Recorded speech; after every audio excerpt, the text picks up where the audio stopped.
Olá, boa tarde. Aqui é o professor Orivaldo e no vídeo de hoje eu levanto uma questão aí para vocês pensarem. Ei, você que é MEI, o prazo está acabando. Não esqueça de fazer a tua declaração do imposto de renda. Então vamos lá, pessoal. Quem é MEI está obrigado a declarar imposto de renda? Resposta dada pela inteligência artificial. O fato de ser microempreendedor individual, MEI, ou participar do CNPJ de uma empresa não obriga a pessoa física a apresentar a declaração do imposto de renda. Porém, as atividades do MEI ou das empresas geram para as pessoas físicas rendimentos que podem ser classificados como tributáveis, isentos ou não tributáveis. Ou seja, se o MEI, pessoa física por trás do empreendimento, ou o sócio de uma empresa tiver recebido no ano anterior rendimentos acima dos limites citados na pergunta anterior, estará obrigado a apresentar a declaração do imposto de renda. E aí segue as regras gerais do imposto de renda. Deve declarar o imposto de renda em 2026 a pessoa física que no ano calendário de 2025 recebeu rendimento tributável, salário ou aposentadoria ou aluguéis acima de 35.584. Pode ser a soma dessas rendas, ok? A declaração é obrigatória, entre outros critérios, para quem teve ganho de capital ou movimentou mais de R$ 40 mil na Bolsa de Valores. Confira aqui não é lucro não, tá? A simples movimentação entre compras e vendas de ações. Se passou de 40 mil no mês, também tem que declarar. Confira os principais critérios que tornam a entrega obrigatória. Aqui é a regra geral do imposto de renda. Rendimentos tributáveis. Recebeu rendimentos tributáveis como salários, aposentadoria, pensão, aluguel, seja lá o que for, cuja soma foi superior a R$ 35.584 no ano. Rendimentos isentos e não tributáveis. Recebeu rendimentos isentos, não tributáveis ou tributados exclusivamente na fonte, como rendimentos de poupança, FGTS, indenizações que somaram mais de 200 mil. Então aqui, mesmo que não tenha imposto incidente, se a soma desse tipo de rendimento ultrapassar 200 mil, tem que declarar. Bens e direitos. Possuía ou era proprietário de bens ou direitos, incluindo terra nua, imóveis, veículos, de valor total superior a R$ 800 mil em 31 de dezembro de 2025. Também é obrigado a declarar. Quem tem atividade rural e obteve receita bruta decorrente de atividade rural em valor superior a R$ 177.920, também é obrigado a declarar. Bolsa de Valores e Investimentos. Realizou operações em bolsa de valores de mercadorias, de futuros ou assemelhados, cuja soma foi superior a 40 mil, ou que apuraram ganhos líquidos sujeitos à incidência do imposto de renda. Como é que funciona a bolsa de valores? Se você entre compras, você comprou ação, vendeu ação, comprou ação, vendeu ação ao longo do mês e a soma desses valores, dessas transações, se ultrapassar R$ 40 mil, você tem que declarar imposto de renda. Agora, se esses valores foram menores do que esse total de 40 mil, você analisa individualmente. Se você comprou uma ação e vendeu a ação no mesmo dia, que a gente chama de day trade, você é obrigado a declarar imposto de renda. E também a recolher imposto de renda, que aí no caso a alíquota é de 20%. Se fez day trade, você já tem que declarar imposto de renda. Vamos ver mais um pouquinho. Ganhos de capital. Obteve ganho de capital na alienação de bens ou direitos sujeitos à incidência de imposto de renda, como na venda de um imóvel com lucro, você também declara. A venda de um carro com lucro, você também declara. Imóveis residenciais. Optou pela isenção do imposto de renda sobre o ganho de capital na venda de imóveis residenciais, seguido de aquisição de outro imóvel no prazo de 180 dias. Então tem que se encaixar nesse prazo, a venda de um imóvel e a compra de um outro tem que se encaixar, senão você vai ter problema. Exterior. Possui bens, trusts ou entidades controladas no exterior, ou optou por detalhar bens de entidade controlada como se fossem da pessoa física.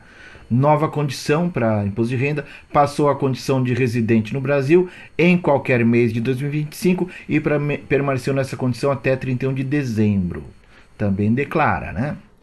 Como microempreendedor individual, o MEI, a sua pessoa jurídica não transfere direitos trabalhistas de CLT como FGTS ou 13º salário para você.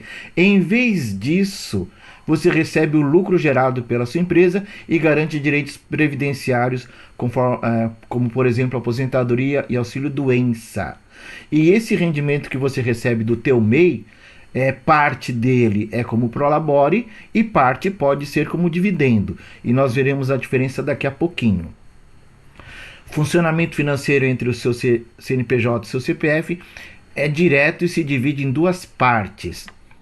Prolabore, retirada financeira, né? Prolabore e lucros. Esses lucros são os dividendos. Todo o dinheiro faturado pelo seu CNPJ pertencente à empresa, mas como único sócio, no caso do MEI, você pode retirar esses valores para sua conta pessoal. Essa retirada é dividida em duas categorias. Prolabore, que é a remuneração pelo seu trabalho na empresa, oficialmente, é sobre esse valor que incide a sua contribuição previdenciária. Lucro é o saldo que sobra após o pagamento das contas da empresa, inclusive do Prolabore. Pela lei brasileira, a distribuição de lucros do MEI para o titular é totalmente isenta de imposto de renda, pessoa física, podendo ser transferida integralmente para sua conta. Futuramente, nós teremos aqui no Brasil alíquotas sobre os dividendos, né? Mas são valores que ultrapassam essa faixa do MEI. Então, portanto, esse lucro retirado como MEI não tem, a título de dividendo, não tem imposto de renda. Mas sob o Prolabore, dependendo do valor do Prolabore, pode te encaixar como obrigatoriedade de fazer a declaração. Os encargos mensais do mês são unificados em uma guia única chamada DAS, Documento de Arrecadação do Simples Nacional. Ela tem valor fixo e engloba a contribuição para o INSS e os impostos municipais ou estaduais, dependendo da sua área de atuação. Valores mensais do DAS, Comércio e Indústria, R$ 82,05, INSS mais R$1 de ICMS. Prestação de serviços, 86,05, INSS mais R$5 de ISS. Comércio e Serviços, R$ 87,05, INSS mais R$1 de ICMS, mais 5 de ISS.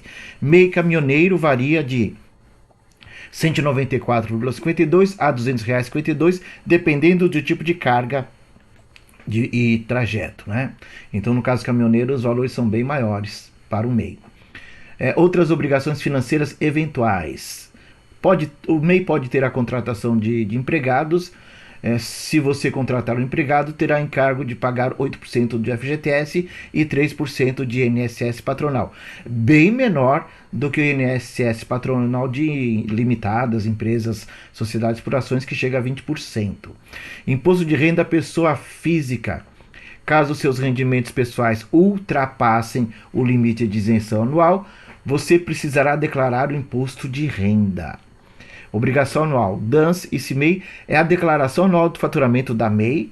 Ela é gratuita e obrigatória, devendo ser entregue todos os anos, mesmo que a empresa não tenha faturado nada no período. Normalmente o MEI tem um contador que faz isso para ele. O MEI não possui um limite de faturamento mensal fixo. A regra oficial estipulada, um limite de faturamento anual de R$ 81 mil. Dividido por 12 meses dá uma média de 6.750. Não necessariamente você vai cumprir essa média. Você pode ter um valor um pouco menor no mês, um valor um pouco maior no outro, contanto que a soma dos 12 meses não ultrapasse os 81 mil. Isso significa que é permitido faturar valores diferentes a cada mês, mais em um mês a menos em outro mês, desde que a soma não ultrapasse os 81 mil, conforme nós já falamos. Exceções às regras específicas. Empresa aberta no mesmo ano, limite proporcional ao número de meses em atividade, calculado multiplicando-se os 6.750 pelos meses restantes até o final do ano, ok? MEI caminhoneiro, aí é diferente, os valores são outros, né? Possui um limite anual maior, estabelecido em R$ 251.600, o que dá uma média de R$ 20.966,67 por mês. Para o MEI não existe obrigatoriedade legal de retirar Prolabore, nem limite máximo formal para retiradas. Contudo, há uma regra de ouro. Todo o dinheiro retirado da empresa deve respeitar ao limite de faturamento anual de R$ 81.000, para que o CNPJ do MEI não seja desenquadrado. Considere os seguintes pontos práticos para gerenciar seus ganhos. Orientação geral. Especialistas contábeis costumam orientar que o valor mensal não ultrapasse a média de 6.750. Esse número é a média aritmética correspondente ao teto anual de 81.000, garantindo maior controle para não ultrapassar o limite da categoria. Se ultrapassar os 81.000, você será desenquadrado. Natureza dos valores. No MEI, os valores retirados podem ser classificados em duas categorias. Nós já falamos isso, vamos repetir. Remuneração pelo trabalho, que é o prolabore, é igualzinho a um salário, ok? Distribuição de lucros, o que sobra do caixa após o pagamento de todas as despesas do MEI e do próprio prolabore.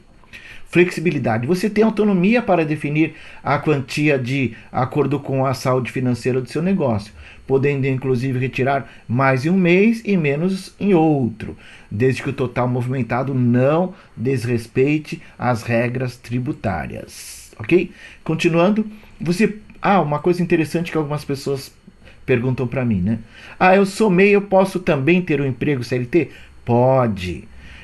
Você pode ter registro em carteira em uma empresa e ao mesmo tempo ser um MEI para outra atividade. O trabalhador deve ficar atento aos seguintes detalhes: contrato de trabalho. Verifique se o seu contrato CLT possui cláusula de exclusividade ou impede que você exerça outra atividade remunerada, porque se tiver essa cláusula você não vai poder ser MEI. Conflito de interesses. A atividade do MEI não deve ser concorrente direta da empresa onde você trabalha como CLT para evitar demissão por justa causa, hein? Cuidado com isso. Seguro-desemprego. Ao abrir um CNPJ, aí no caso, por exemplo, do MEI, você pode perder o direito ao seguro-desemprego em caso de demissão sem justa causa, pois a Receita Federal entende que você possui uma renda. Impostos. Você continuará pagando o boleto mensal da DAS do seu MEI normalmente. O prolabore é considerado uma renda tributável e está sujeito à incidência do imposto de renda da pessoa física. Para declarar essa renda, na sua declaração anual do imposto de renda, é preciso se atentar às regras e limites vigentes. Como funciona a tributação? Rendimento tributável. O prolabore funciona como o salário do sócio e deve ser informado na ficha de rendimento tributável recebido de pessoa jurídica. Ou seja, o MEI vai declarar que a pessoa jurídica que lhe pagou é seu próprio CNPJ. Isenção recente. Recebimentos a título de prolabore recebidos em 2026, ok? Então, na declaração que você fará no ano de 2027, lá até maio de 27, contam com a isenção de imposto de renda para valores de até 5.000 por mês.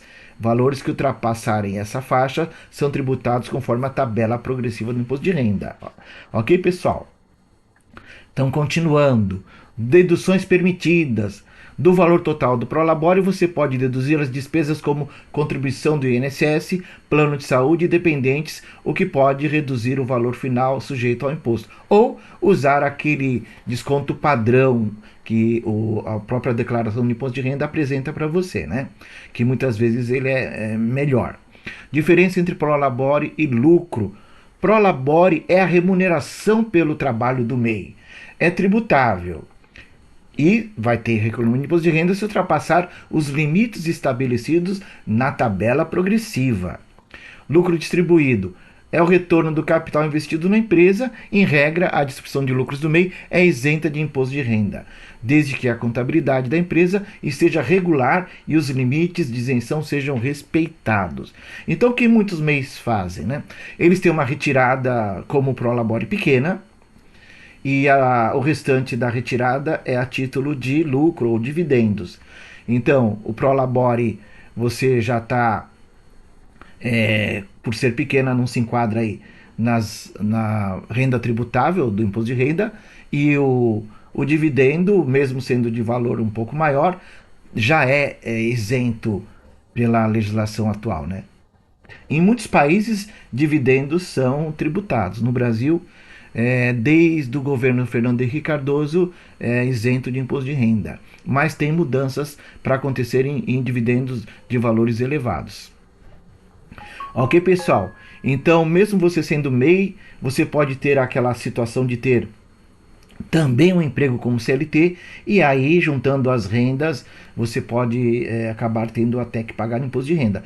Caso contrário, se você for só MEI, respeitando as regras do MEI, tirando parte da rentabilidade como prolabore e o restante como dividendo, você fica numa situação aí estável, tranquila, né? Mas as outras regras do imposto de renda têm que ser respeitadas, né? Por exemplo, ter imóveis acima daquele determinado valor, ter operado em bolsa de valores acima de 40 mil por mês, ter tido ganhos de capital em geral, ok? Então, dá uma verificada se você se enquadra nessas regras e façam a tua declaração se encaixar nas regras. Obrigado pelas visualizações dos vídeos desse canal. Até um próximo vídeo e abraços!